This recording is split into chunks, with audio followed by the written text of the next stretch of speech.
எல்லாருக்கும் பிடிச்ச லவர்ஸ் டே மந்த் இல்ல. பிப்ரவரி மாதம் எப்படி எல்லாம் இருக்க போகுது, கிரகங்கள் என்னவெல்லாம் செய்ய போகிறது, எங்க மேடம் காதல் வருது, காசே வர மாட்டேங்குது, அப்புறம் எங்க மத்ததெல்லாம் வருது, உங்க மைண்ட் வாய்ஸ் எனக்கு கேக்குது. சரி வாங்க பாக்கலாம் ரிஷபராசிக்காரர்களுக்கு எப்படி இருக்க போகுது, என்னவெல்லாம் நடக்க போகிறது.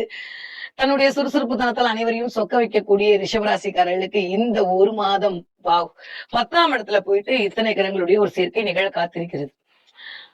இந்த ராசிநாதன் வந்து ஒரு விஷயம் ரிஷபராசிக்காரர்களுக்கு அப்பா அடி அப்படின்னா சீக்கிரம் சொல்றேன், யார்ட்டையும் சொல்லாதீங்க என்ன, தரிசனங்களுக்கு மட்டும்.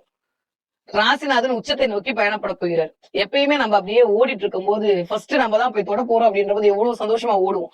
அந்த மாதிரி இந்த தடவை விடுங்கப்பா நான் தான் முதல்ல போவேன் அப்படின்ற மாதிரி அப்படியே ஒரு மாதிரி ராசிநாதன் ஒரு 6ஆம் தேதிக்கே போயிட்டு 11ஆம் இடத்தில் காலபுருஷனுடைய 11ஆம் இடத்துல உட்கார்ந்து இருக்க போறாரு. உங்களுடைய 10ஆம் இடம் அது. 10ஆம் இடத்துல ராசிநாதன் அமர்தல் ரைட்டா தப்பா? ஃபென்டாஸ்டிக்கான விஷயம். 10ஆம் இடம் தான் தொழில் ஸ்தானம், 10ஆம் இடம் தான் கர்மாஸ்தானம், 10ஆம் இடம் தான் மாமியார் வீடு. அதனால சரி அதை கட் பண்ணிடலாம், மத்தெல்லாம் எடுத்துக்கலாம். ஓகே, அதெல்லாம் வந்து 10ஆம் இடத்தை இண்டிகேட் பண்ணுது. அதோட அப்படியோட சீக்கிரம் விட்டுருமா பிரபஞ்சம், கூடயே ராகுவே சேர்த்து வச்சு கும்மி அடிக்க போகுது. 2ஆம் வீட்டு அதிபதி இந்த பக்கம், 3ஆம் வீட்டு அதிபதி இந்த பக்கம், 4ஆம் வீட்டு அதிபதி, 5ஆம் வீட்டு அதிபதி, 6, 7, 8 எல்லாத்தையும் ஒன்னா கூப்பிட்டு வச்சு இந்த தடவை ஆல்மோஸ்ட் குருவுடைய பார்வை. குரு என்னதான் வக்ர குருவா இருந்தாலும் அவர் எப்படி இருந்தா நம்மள பார்த்தா போதும், காசு வந்தா போதுன்ற மாதிரி கொஞ்சம் அப்படியே இருக்கக்கூடிய தன்மையில் கிட்டத்தட்ட ஒரு 4 கிரகம் சாயா கிரகமான ராகுவின் பிடியில் இருக்கக்கூடிய ஒரு தன்மையில் இந்த மாதம் மலர காத்திருக்கிறது. என்ன முழுங்கி பேசுறீங்கன்னா என்ன பண்றது, கொஞ்சம் முழுங்கிதான் பேச வேண்டியிருக்கு இந்த மாசம். நானும் வார்த்தையெல்லாம் தேடி தேடி பாக்குறேன். இந்த ராகு எப்படி வந்து வரையறைக்குள் கொண்டு வருவது என்று எனக்கு தெரியல. உங்களுக்கு ஏதாவது தெரிஞ்சா நான் கமெண்ட்ல சொல்லுங்க சரியா. என்ன பண்ணாலும் சரியா, திடீர்னு பிரம்மாண்ட வெற்றி. இந்த ஒரு நாள்ல லைஃப் சேஞ்ச் ஆகும்ல. இந்த ஒரு நாள் நைட்ல கோடீஸ்வரன் ஆயிட்டான், ஒரு நாள்ல லாட்டரி விழுந்துச்சு, இந்த ஒரு நாள்ல அவனுக்கு என்னப்பா அப்படியே வந்து அடிச்சிருச்சு, ஒரு நாள்ல திடீர்னு கூப்பிட்டு சிஓ பார்த்து உங்களுக்கு ஒரு அப்பாயின்மெண்ட்டை கொடுத்தாரு. இதெல்லாம் இந்த ஒரு நாள்ல நடக்கிற விஷயத்தெல்லாம் யார் இண்டிகேட் பண்ணுவார்னா மிஸ்டர் ராகு தான் பண்ணுவார். அவர் மட்டும்தான் அந்த வேலையை செவனே பண்ணுவார். அப்ப அவரோட பிரியில் ராசிநாதன் இருக்கும்போது என்ன ஆகும்னா திடீர்னு அன்எக்ஸ்பெக்டடான விஷயங்கள்லாம் நடக்கும். ஒருவேளை உங்க ஜனனகால ஜாதகத்துல ராகு நல்லா இருக்கிற பட்சத்துல கண்டிப்பாக எதிர்பாராத அளவுக்கு விஸ்வரூப வெற்றி கிடைக்க போகுது. ஒருவேளை அது 6, 8, 12 ஏதோ ஒண்ணு உட்கார்ந்துச்சுன்னா தெய்வங்களே என்ன சொல்லாதீங்க, எனக்கு இதுக்கும் சம்மந்தமே இல்லை, நான் ராகுவோட நம்பர் தரேன், நீங்க போய் அவரை கழுவி ஊத்திக்கோங்க, தயவு செஞ்சு என்ன கேட்காதீங்க. அது எப்படி ஆகும்னு எனக்கு தெரியாது. ஏன்னா இந்த தடவை நான் சொன்ன மாதிரி கேள்வியும் உங்ககிட்டயே கொடுத்துட்டேன், ஆன்சரையும் உங்ககிட்டயே கொடுக்க போறேன். சோ எனக்கு தெரிந்து ஆனா ஒரு விஷயம் நல்லதுதான் பண்ண போறாரு ராகு. ஏன்னா குருவோட பார்வையில் இருக்கக்கூடிய இந்த ராகு அப்படின்றது ஒரு மிகச்சரியான யோகத்தை கொடுக்க போறாரு. குரு பார்க்க கோடி நன்மைன்னு சொல்லுவாங்க. அப்ப ராகுவை பார்த்தா என்ன ஆகும், ராகுவோடைய தன்மை கோடியாக மாறப்போகிறது. ராகு சும்மாவே கோடி கோடியா கொடுப்பாரு. குரு பார்த்தா சொல்லவா வேணும், வெறும் நிதிக்கு இறைவன் இல்லையா, நான் அப்படிதான் சொல்லுவேன் குரு. அதனால நிறைய பணம் வருவதற்கான வாய்ப்புகள் எனக்கு தெரியாது. அது உங்க சுயகால ஜாதகத்துல எப்படி இருக்கோ அதை பொறுத்து வரப்போகுது. அப்படி இல்லாட்டி நிறைய பண செலவுகள் வருவதற்கான வாய்ப்பும் இருக்கு. சோ இப்ப நம்ம 2 விதமா பிரிச்சுக்க போறோமா. முதல்ல வந்து கொஞ்சம் எதுல கவனமா இருக்கணும்னு சொல்ல போறோமா, அடுத்து வந்து எது நடக்கும் அப்படின்றது எதிர்பார்க்கிறோம். Okay clear. சோ கவனமா எதுல இருக்கணும் அப்படின்னா வேலையில ரொம்ப கவனமா இருக்கணும். திடீர்னு பேப்பர் போடுறது, திடீர்னு வேலையை விட்டு வர்றது, திடீர்னு இல்லாத வேலையெல்லாம் பண்றது, எனக்கு அது தெரியும் எனக்கு தெரியும், எனக்கு வந்து இன்னொருத்தவங்க வந்து உங்களை மேனிபுலேட் பண்றதுக்கே வருவாங்க. ஏன்னா முதல்ல ஆளா புதன் தான் போயிருக்காரு. 2ஆம் வீட்டு அதிபதி தான் முதல்ல போய் ராகுவோட பிடியில மாட்டிருக்காரு. சோ அப்ப என் பக்கத்துல இருக்கிறவங்க வந்து உங்களை ஏதாவது மேனிபுலேட் பண்றது, ஏன்னா அவங்க சொல்லிட்டாங்க என்னை அவங்க பேசிட்டாங்கன்றதுக்காக. இது புதன் வந்து ஐயோ கால்குலேட்டிவ் மைண்ட் வரியா. அப்போ இங்க 30,000 சம்பளம்னா அங்க 35,000 கொடுப்பாங்களாம், அங்க 40,000 கொடுப்பாங்க, அப்படி எல்லாம் சொல்லிட்டு அங்க போறதுக்கான வேலையெல்லாம் இருக்கும். கடைசியில நம்ம அப்பாயின்மெண்ட் ஆர்டர் வாங்காம உட்காந்து கிடப்போம்.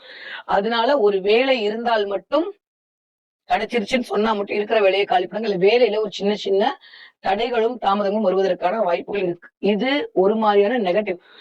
ஒருவேளை உங்க ஜனனகால ஜாதகம் சூப்பரா இருக்குன்ற பட்சத்துல நிறைய பேருக்கு வேலையில ப்ரமோஷன், இன்கிரிமெண்ட் கிட்டத்தட்ட இது வரைக்கும் பார்க்காத அளவுக்கு ஒரு நாள் 2 மடங்கு சம்பளம் உயர்வு அப்படின்றதெல்லாம் இந்த தடவை ராகு வந்து உங்களை இயக்க காத்திருக்கிறார்.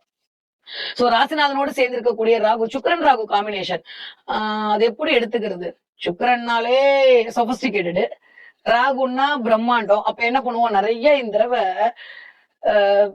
நினைச்சாலும் நினைக்காட்டி அதான் நடக்க போகுது. நிறைய இந்த பெட் வாங்குறது, கர்டன் வாங்குறது, பெட் ஸ்ப்ரெட் வாங்குறது, அழகா இருக்கிறதுக்கு என்னெல்லாம் பண்றது, தன்னை கொஞ்சம் அழகுபடுத்திக் கொள்வதற்கு கொஞ்சம் செலவு பண்றதுன்ற மாதிரி கொஞ்சம் பிரம்மாண்டமான செலவு. 4,000 ரூபாய் பில்லு போட்டா உங்களுக்குன்னு அந்த அம்மா நீங்க புருவம் பிளக் பண்ண அழகா இருக்கும், லிப்ஸ்டிக் போட நல்லா இருக்கும், ஒரு 8,000 ரூபாய் தீட்டு நம்ம கொடுத்துட்டு வரப்போறோம். கிளியர்.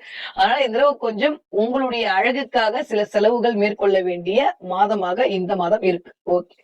சுக்கிரன் அப்படின்னாலே அது மனைவி, அது அக்கா, பெண் தோழிகளை இண்டிகேட் பண்றதுனால நான் தான் ஆரம்பிக்கும் போது சொல்லிட்டேன் லவ்வர்ஸ் மந்த், அதனால நீங்க செலவு பண்றது உங்களுடைய தனிப்பட்ட விஷயம், அதுக்குள்ள என்ட்ரி ஆகல. இருந்தாலுமே இந்த தடவை கொஞ்சம் அப்படியே மண்ணி புலம் வாங்கி கொடுத்து உஷார் பண்ணலாமான்ற மைண்ட் செட் 1ஆம் தேதியே ஆரம்பிச்சிடும். யாருக்கு? ரிஷபராசிக்காரர்களுக்கு. ஆணாக இருந்தாலும் சரி, பெண்ணாக இருந்தாலும் சரி, இந்த தடவை கொஞ்சம் உங்களுடைய துணை அல்லது துணைவியாருக்கு சில செலவுகளை மேற்கொண்டு இம்ப்ரெஸ் பண்ணுவீங்க. அதன் மூலமாக ஒரு ஒரு ஒரு ஒரு நல்ல ஒரு அந்யோன்யம் அதிகரிக்கக்கூடிய காலகட்டமாக இருக்கு. ரொம்ப நல்லா இருக்கு. ஏன்னா ராகுவோட சேர்ந்த சுக்கிரன் எப்பயுமே இயல்பாகவே ஒரு மாதிரியான ஒரு ஜாலியோ ஜெல்கானாவோ வச்சிருப்பாரு. அதனால அது ஒண்ணும் பிரச்சனை இல்லை. நல்லா இருக்கு. நல்லா இருங்க. ரொம்ப நாளுக்கு அப்புறம் நல்லா இருக்க போறாங்க ரிஷபராசிக்காரங்க. ஓகே. வேலை அப்படின்ற இடத்துல உங்களுக்கான அடையாளம் கிடைக்காம தவிச்சிட்டு இருந்த ரிஷபராசிக்காரர்களுக்கு ஒரு அடையாளம் கிடைக்க போகுது. இது வரைக்கும் இல்லாத அளவுக்கு உங்களுக்கான பொறுப்புகள் அதிகரிக்கும். சோ வாய்ப்பு கிடைக்க மாட்டேங்குதுன்னு யாரெல்லாம் தவிச்சிட்டு இருக்கீங்களோ இந்த தடவை வாய்ப்பு டக்கு டக்கு டக்குன்னு கிடைக்கும். அது எஸ்பெஷலி யாரெல்லாம் கேமரா ஃபீல்ட்ல இருக்கீங்களோ, யாரெல்லாம் ஃபுட் இண்டஸ்ட்ரியில இருக்கீங்களோ, யாரெல்லாம் ஐடி ஃபீல்ட்ல இருக்கீங்களோ, அத்தனை பேருக்கும் இந்த தூக்கி கொடுத்துக்கு போற ராகு. ஏன்னா இதெல்லாம் ராகு எனக்கு கண்ட்ரோல் இருக்கிறது. சோ யாரெல்லாம் ஒண்ணும் இல்ல, நான் ஒரு படம் எடுக்கணும்னு நினைச்சேன், ஒரு டாக்குமெண்ட்ரி எடுக்கணும்னு நினைக்கிறேன், நான் ஒரு விஷயத்த சக்சஸ் பண்ணணும்னு நினைக்கிறேன், எனக்கான வாய்ப்பு வரலன்னு தவிச்சிட்டு இருந்த அத்தனை ரிஷபராசிக்காரர்களுக்கும் இந்த தடவை பணத்தோடு கூடிய வாய்ப்பு வரப்போகுது. ரொம்ப நாளுக்கு அப்புறம் ரொம்ப நல்லா இருக்க போறீங்க. இன்னும் கொஞ்சம் தான், அவ்வளவுதான். குரு அக்ரநிவர்த்தி அடைஞ்சிட்டாரு அப்படின்னா ஆல்மோஸ்ட் ரிஷபராசிக்காரர்களுக்கு ஒரு பெரிய நிம்மதி கிடைக்க போகுது. 2ஆம் இடத்தில் தனக்காரகன் கொஞ்சம் வக்ரகதியில இருக்கிறது அப்படின்றது கொஞ்சம் பணம் வருது, ஆனா செலவாயிடுது, இல்ல பணமே வரமாட்டேங்குதுன்ற மாதிரி இருக்கும். பட் குரு எல்லாம் பேங்கர், அதனால லோன் வாங்குங்க. நீங்க நம்புறீங்களா இல்லையோ, உங்களை நாங்க நம்புறோம்னு நினைச்சு நிறைய லோன் கொடுப்பாங்க. எஸ்டா வட்டியில மாத்திக்காம பாத்துக்கோங்க. ராகு அந்த வேலையை பண்ணி பண்ணுவார், பேராசையை தூண்டி விடுவார். சில பேருக்கு திடீர்னு இங்க இருந்து கேரளா போய் லாட்டரி எல்லாம் வாங்கிட்டு வரலாமான்னு உள்ளுக்குள்ள யாருக்கும் தெரியாம தோணும். இது ஒரு மாதிரி. இன்னொன்னு, ராகு அப்படின்றனாலே கொஞ்சம் டீப்பா போகுமா, அது ஒரு மாந்திரிகத்தை, ஒரு மந்திரத்தை, ஒரு அமானுஷ்யத்தை, பிரபஞ்சத்துடைய எனர்ஜிய இதுவரைக்கும் கண்டறியாத கண்டு கொள்ள வேண்டிய விஷயத்தோட ஒரு தன்மையை குறிக்கக்கூடியது. அப்ப அந்த மாதிரியான ஒரு தன்மைக்குள் உங்களை நகர்த்தும். திடீர்னு அது இருக்கு இது இருக்குன்னு ஒரு போய் பாப்பீங்க, அவங்க ஏதாவது சில பரிகாரம் சொல்லுவீங்க, அதை நீங்க போய் பண்ணிட்டு வருவீங்க. திடீர்னு வீட்டுல எந்திரம் வாங்கி வைப்பீங்க, மந்திரம் வாங்கி வைப்பீங்க, ஒரு கோவிலுக்கு போவீங்க, கண்ணுல எந்திரம் போடாத வாங்கி வந்து வீட்டுல வைப்பீங்க. சோ எந்திர தந்திர மந்திர ரூபாய் ராவோட பேரு அதுதான். சோ இந்த மாதிரியான விஷயங்கள் எல்லாம் நடக்கும். நிறைய பேர் யூனிவர்ஸோட எனர்ஜியோட கனெக்ட் ஆவீங்க. திடீர்னு ஹீலிங் கிளாஸ் போலாம், திடீர்னு பணம் வரதுக்கு ஏதாவது வாய்ப்புகள் போலாம். ஒரு நாள்ல கோடீஸ்வரன் ஆயிடலாம்னு சொல்லிட்டு பிரம்ம முகூர்த்தத்துல எந்திரிப்போம். இந்த மாதிரி லீலையெல்லாம் இந்த தடவை ரிஷபராசிக்காரங்க செய்வீங்க. இதெல்லாம் யார் செய்ய வைப்பா? மிஸ்டர் ராகு செய்ய வைப்பார். 23ஆம் தேதி வரைக்கும் செவ்வாய் ரொம்ப ஸ்ட்ராங்கா இருக்கறனால நீங்க என்னதான் நினைச்சாலும், இந்த தடவை ஏற்கனவே சொன்னேன், பர்ஸ்ல கார்டு மட்டும் இருக்காது, காசு இருக்கணும். இந்த தடவை காசு இருக்காது, கார்டு தான் இருக்கும். கொஞ்சம் நிறைய தேய்க்க வேண்டிய சூழல் உருவாகும். சில பேருக்கு சில செலவுகள் எட்டி பார்க்கலாம். 12ஆம் வீட்டு அதிபதி ரொம்ப ஸ்ட்ராங்காய் உட்கார்ந்து இருக்காரு. நிறைய இன்வெஸ்ட்மெண்ட் மூலமாக சில விஷயங்கள் மேற்கொள்வீர்கள். 2ஆம் வீட்டு அதிபதி 12ஆம் வீட்டு அதிபதியோட ராசிநாதன் தொடர்பு, நான் எப்பயும் சொன்னது 2-12 நடுவில் இருக்கக்கூடிய நம்மளை நிலைநிறுத்திக் கொள்ளறதுக்கான வாய்ப்புகளை உருவாக்கும் அப்படின்னு. நிறைய ரிஷபராசிக்காரர்களுக்கு இந்த தடவை எண்ணங்கள் ஈடேற போகிறது. அதுவும் எனக்கு தெரிஞ்சு ஆல்மோஸ்ட் இந்த ஒரு டீனேஜ்ல இருக்கிற ரிஷபராசிக்கார குழந்தைங்களா இருந்தாலும் சரி, எனக்கு ஏதாவது ஒரு வாய்ப்பு வராதான் தவிக்கக்கூடிய ஒரு 40 வயதுக்குள்ள இருக்கக்கூடிய ரிஷபராசிக்காரர்கள் வரைக்கும் இந்த தடவை ஒரு பிரம்மாண்ட வெற்றி காத்திருக்கிறது. கனவுகள் பலித்தமாக போகிறது, காரிய வெற்றி கிடைக்க போகிறது. சொல்லும் போது எனக்கு அவ்வளவு சந்தோஷம் ரிஷபராசிக்காரர்களுக்கு இந்த தடவை. சோ கூட்டி கழிச்சு பார்த்தோம்னா, நான் திரும்ப ஒரே ஒரு வார்த்தையோட முடிக்கிறேன். உங்களுடைய ஜனனகால ஜாதகத்தில் ராகுடைய போஷன் எப்படி இருக்கோ அதை தகுந்த மாதிரிதான் உங்களுக்கான பலாபலன் என்பது அமைய போகிறது. ஏனென்றால் இந்த தடவை கோச்சாரத்தை எல்லாத்தையுமே அப்படி ராகு முழுங்கி தன்னுடைய தன்மையப்படுத்தி உட்கார்ந்துருக்க போறாரு. அதனால உங்களுடைய நட்டல அரஸ்கோப்பு தான் இந்த தடவை இம்பாக்ட் பண்ண போகுது. கோச்சாரம் அப்படியே இருக்காது, ஒரு மாசம் சாமிக்கு விட்டுறலாம். எந்த ராசிக்காரங்களும் விட்டுருங்க. எனக்கு தெரிஞ்சு 12 ராசிக்காரங்களும் சாமிக்கு விட்டுருவோம். நடக்கிறது நடக்கட்டும், நம்ம ராசி பலனே பார்க்க வேணாம். கிளியர்? ஓகே. சோ சிவராசிக்காரர்களை பொறுத்த வரைக்கும் இந்த தடவை வெற்றி மேல் வெற்றி குவியக்கூடிய தன்மம். ஆனா நீங்க அதை எப்படி கையாளுகிறீர்கள் என்பது பொறுத்து. பேராசையில மட்டும் மாட்டிக்காதீங்க. தேவையில்லாம அடுத்தவங்க மேனிபுலேட் பண்ணுவாங்க, அதுல கொஞ்சம் கவனமாக இருந்து கொள்ளுங்கள். மற்றபடி பெண்களுக்கு வாவ் சூப்பர். ரிஷபராசி பெண்கள் இந்த தடவை தங்கத்தையோ வெள்ளியோ வாங்கி குவிச்சே தீருவீங்க. சுக்கிரன் எல்லாம் வெள்ளிக்காரகத்துவம். ராகுவோட சேர்ந்திருக்கா, நிறைய வெள்ளியில இன்வெஸ்ட் பண்ணலாமான்னு தோணும். இன்வெஸ்ட்மெண்ட்டுக்கான அமைப்புமே இந்த தடவை அவர் 12ஆம் வீட்டு அதிபதி ஸ்ட்ராங்கா இருக்காரு. வீட்டுக்காரன் நச்சரிச்சாவது வெள்ளியை வாங்கி இன்வெஸ்ட் பண்ணுவீங்க. அது பல மடங்கு லாபத்தை உங்களுக்கு கொடுப்பதற்கான வாய்ப்புகளை உருவாக்கி கொடுக்கும். சோ ரிஷபராசிக்கார பெண்களுக்கு ரொம்ப ரொம்ப நல்லா இருக்கு. ஹெல்த் வைஸ் கொஞ்சம் கவனம் தேவை. கொஞ்சம் பிரீத் பண்றதுல கோல்டு, சளி, ஃபீவர் வர்றதுக்கான வாய்ப்பு. புதன் போய் உட்கார்ந்து இருக்கக்கூடிய தன்மை அவ்வளவு சூப்பரா இல்ல. 2ஆம் இடம்லாம் வாயை இண்டிகேட் பண்ணுது. சில பேருக்கு வாயில குப்பளங்கள் வருது, வாயில புண்ணு வருதுன்ற மாதிரி கொஞ்சம் ஹீட் ப்ரொடியூஸ் ஆகிறதுக்கான வாய்ப்புகள் இருக்கு. நிறைய தண்ணீர் தேவைப்படக்கூடிய மாதமா இருக்கு. தண்ணீர் நிறைய இன்டேக் எடுத்துக்கோங்க. ஓகே. தண்ணீர் எல்லாம் சந்திரன் நான் காரகத்தோத்தான்னு சொல்லிட்டு இருக்கேன். ஓகேவா? அதனால நிறைய தண்ணீர் எடுத்துக்கோங்க. குடிக்கிற தண்ணி. ஓகே. ஃபைன். அதே மாதிரி ஏன்னா ராகு வேற உட்கார்ந்துருக்கா. என்ன பண்ணுவான்னு தெரியாது அவளுக்கு. எல்லாத்தனையும் சேர்த்து உங்களை பயன்படுத்த வைத்து டார்ச்சர் பண்ணுவார். கவனம் தேவை தேவை. பழகிற மனிதரிடம் ரொம்ப கவனமா இருக்கணும் ரிஷபராசிக்காரர்கள் இந்த மாதம். ஓகே. படிக்கிற பிள்ளைங்க எப்படி படிப்பீங்க? சூப்பரா படிக்க போறீங்க. நிறைய படிக்கிற பிள்ளைங்க இது வரைக்கும் இல்லாம நான் போன தடவை சொன்னேன் மொழி பாடம் நீங்க நிறைய கமெண்ட்ல படிங்க. இந்திரா நான் சொல்றேன் நிறைய ரிஷபராசிக்கார குழந்தைகள் கெமிஸ்ட்ரியில மார்க் எடுப்பீங்க, பிசிக்ஸ்ல மார்க் எடுப்பீங்க. இது ரெண்டுமே இந்த தடவை இது வரைக்கும் இல்லாத அளவுக்கு பிள்ளைங்க இதுல மார்க் இதெல்லாம் ராகுவின் காரகத்துவம் கேதுவின் காரகத்தோட இயங்கும். நிறைய லேப்ல போய் பிள்ளைங்க டெஸ்ட் பண்றதுக்கான வாய்ப்புகள் வரும். லேபு காட்டிட்டே இருக்காங்க அப்படின்னா அந்த தடவை குடுவையெல்லாம் எடுத்தீங்கன்னா குடுவையில 11ஆம் வீட்டுல இருக்கக்கூடிய தன்மை. அப்ப குடுவையில டெஸ்ட் பண்றது அதை வீட்டுல உங்களை சொல்றது சொன்னாங்கன்னா எனக்கு மறக்காம கமெண்ட்ல சொல்லுங்க. சரியா? அது மாதிரியான விஷயங்கள்லாம் நடக்கும். ஓகே. 20ல இருந்து 40 இருக்கக்கூடிய ரிஷபராசிக்காரர்களுக்கு என்னமெல்லாம் இடர போகுது, காதல் பழுத்த போகிறது, பழிக்க போகிறது, பார்ப்போம்.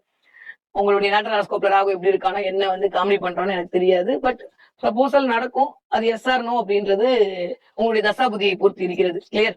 உங்க 5ஆம் வீட்டு அதிபதியை பொறுத்து இருக்கிறது. பட் 5ஆம் வீட்டு அதிபதி இங்க உட்கார்ந்து இருக்காரு. பாசிட்டிவா இருக்கிறதுக்கான வாய்ப்புகள் உண்டு. நிறைய பேருக்கு இந்த தடவை டிராவல் பண்ணுவீங்க. நிறைய டாக்குமெண்ட்டுக்காக டிராவல் பண்ணுவீங்க. நிறைய ஜெராக்ஸ் கடையா நோக்கி இந்த தடவை போய் பணியெடுப்பீர்கள். நிறைய ஜெராக்ஸ் எடுக்க வேண்டிய சூழல் எல்லாம் உருவாகும். நிறைய டாக்குமெண்ட் பண்ணுவீங்க. நிறைய விஷயத்த இது வரைக்கும் இல்லாம எடுத்து எல்லாத்தையும் ஒரு இடத்துல ஃபைல் பண்ணி வைக்கணும்ன்ற மாதிரியான ஒரு கோப்புக்குள் வரதுக்கான வாய்ப்பு எல்லாம் இந்த வயது ஒத்தவர்களுக்கு உண்டு. கனவுகள் எல்லாம் பழுத்தமாகும். யாரெல்லாம் ஜெயிக்கணும்னு காத்துட்டு இருக்கீங்களோ தாறுமாறா இருக்கு. இந்த மாதம் உங்களுக்கான மாதம் தான். உங்களுடைய கனவுகள் அனைத்தும் பழுத்தமாகக்கூடிய காரிய வெற்றி கிடைக்கக்கூடிய மாதமாக இருக்கு. 40 வயதுல இருந்து 60 வயது இருக்கக்கூடிய ரிஷபராசிக்காரர்கள் கண்டிப்பாக வேலையில கவனம் தேவை. தேவையில்லாம உங்களுடைய எக்ஸ்பீரியன்ஸ் நான் அப்படி இப்படின்னு ஏதாவது ஒரு வாயை விட்டீங்கன்னா போயிட்டு வாங்கன்றவாங்க. அப்புறம் பிம்பிளிகா பிளானியா உட்காந்துருக்கணும். கொஞ்சம் கவனம் தேவை. ஒரு 20 நாள் கொஞ்சம் அமைதியா இருந்துட்டீங்கன்னா போதும். ஏன்னா 6ஆம் தேதி ராசிநாத் அப்படியே டிரான்சிட் ஆகும். அப்புறம் 2 நாள் ஒன்னும் பிரச்சனை கிரேஸ் பீரியட் கொடுத்துருவாங்க. அதனால 20 நாள் கொஞ்சம் கவனமாக இருக்க வேண்டிய காலகட்டம். ரிஷபராசிக்காரர்களுடைய அம்மாவின் உடல்நிலையில் மிகுந்த கவனம் தேவை. இந்த வயது ஒத்தவர்கள். கிளியர்? அதே மாதிரி நிறைய பிள்ளைகளுக்காக சில செலவுகள் பண்ண வேண்டிய சூழல் உருவாகும். பிள்ளைகளுக்காக சில விஷயங்கள் மேற்கொள்வீர்கள். அது பிள்ளைகளுடைய மருத்துவ செலவாக இருக்கலாம், பிள்ளைகள் குறித்த கவலையாக இருக்கலாம். அதெல்லாம் இந்த மாசம் அப்படியே சரியா போகுது. நான் சொன்ன மாதிரி ஏதோ ஒரு பிரபஞ்சத்தோடு கனெக்ட் ஆக போறீங்க. அதன் மூலமாக ஒரு நல்லவை எல்லாம் கிடைக்க போகுது. உங்களுக்கான நல்லவை தேடி வருவதற்கான காலம் இனிதே மலர காத்திருக்கிறது. ஓகே. இந்த தடவை என்ன தெய்வத்தை வழிபாடு செய்ய வேண்டும்? நரசிம்மர் வழிபாடு மிகப்பெரிய ஏற்றத்தையும் மாற்றத்தை கொடுக்கும். நல்லா தானே இருக்கு. எதுக்கு நரசிம்மரை கூப்பிடுறீங்க அப்படின்னா என்ன பண்றது? 10ஆம் இடத்துல உட்கார்ந்து இருக்காருல ராகு. 10ல ராகு சமல்ல. 10ல் ஒரு பாவியாவது வேணும்பாங்க. ஆனா நம்மளுக்கு 10ல இத்தனை நல்ல கிரகம்லாம் இருக்கு. அதனால கொஞ்சம் பாவியோட சேர்ந்து நம்ம ஊர்ல பழமொழி சொல்ற மாதிரி கெட்டவனோட சேர்ந்து அவன் கெட்டவனா போறான். இல்ல நல்லவன் கெட்டவனா மாத்தவே முடியாது. ராகுதான் எல்லாத்தையும் மாத்துவாரு. அதனால கொஞ்சம் நரசிம்மர் வழிபாடு புதன்கிழமை அன்று ஒரு ஏழக்கை வைத்து நரசிம்மரை வழிபாடு செய்யக்கூடிய ரிஷபராசிக்காரர்களுக்கு வெற்றி மேல் வெற்றி வந்து குவியக்கூடிய மாதமாகத்தான் இந்த மாதம் இனிதே மலர காத்திருக்கிறது. ஓகே. என்ன பாப்பீங்க? நிறைய ரிஷபராசிக்காரங்க இந்த தடவை முதல்ல பாப்பீங்க. முதலையா? ஆமா, நிறைய முதல்ல பாப்பீங்க. உடனே நான் ஃபாரஸ்ட்ல இல்ல, நான் சூழல் எல்லாம் கமெண்ட் பண்ணக்கூடாது. ஓகே. உங்க கண்ணுல படும். நான் சொல்லியிருக்கேன். அதனால மிஸ்டர் ராகு முதலையை காட்டுவாரு உங்ககிட்ட. நிறைய முதல்ல பாப்பீங்க. அதே மாதிரி முதலை குரோக்கடைல் பார்த்து ஒரு டிஷர்ட் போடுறது, இல்ல குரோக்கடைல பாக்குறது, அந்த மாதிரி ஒரு இமேஜ் கிடைக்கிறது, இதெல்லாம் உங்களுக்கு நடக்கும். உடம்பு புடியா நீ புடிச்சாதான் சில விஷயம் உனக்கு நடக்க போகுதுன்னு சொல்லக்கூடிய சமிக்கையாத்தான் இந்த உடம்பு இல்ல முதலை பார்க்கக்கூடிய தன்மையை பிரபஞ்சம் உங்களுக்கு காட்டும். சோ கொஞ்சம் ஸ்டாண்டர்டா நிக்கணும். கொஞ்சம் தைரியமா இல்லாம இருக்க வேண்டிய மாதமாக இருக்கு. மத்தபடி காரிய வெற்றி கிடைக்கக்கூடிய மாதமாக ரிஷபராசிக்காரர்களுக்கு இந்த பிப்ரவரி மாதம் இனிதே மலர காத்திருக்கிறது.